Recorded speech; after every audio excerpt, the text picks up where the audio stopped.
So Massimo, Campania. How is Campania evolving as a wine region? Yeah, I think in Campania, all the vintners have done a great job in the last 20 years. Because in Campania, they used to make wine, for, just selling wine, in northern Italy. But now in the last 20 years, you find a bunch of really serious vintners. And they are really focusing on the indigenous varietals, such as Fiano, Greco, Aglianico from Taurasi. And in northern Campania, you find those indigenous varietals that the Bourbon kings, they actually planted in the royal vineyards, such as Pallagrello Bianco and Pallagrello Nero. This is a quite, a weird thing, because the Bourbon kings, they didn't plant the Aglianico, which was the most widely grown grape, but they planted the grapes which came from northern Campania, such as Pallagrello Bianco and Pallagrello Nero. So all the historians are, wondering why. And what is the terroir like in Campania?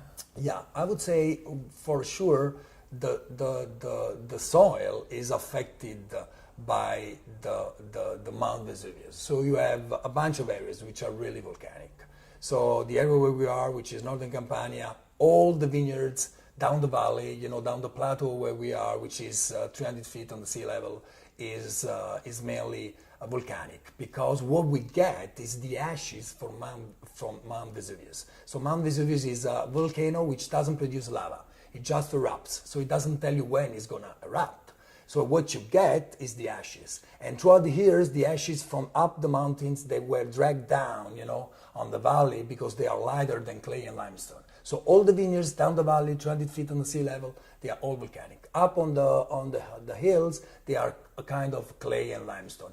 And I think all over Campania you have something like that. There are other areas which are, you have sandy soils, like for example in Castel Campagnano, you have a kind of sandy soil, which is really interesting for making Pallagrello. And then even in the area of Avellino, you find Avellino, for example, is pretty interesting because it's a mixture of different soils, And then when it comes to the terroir, once again, the Campania is a pretty hilly, region. It's not flat. So the climate, I think, is really good for making whites and reds, and I think it's good because it's a pretty temperate, kind of climate.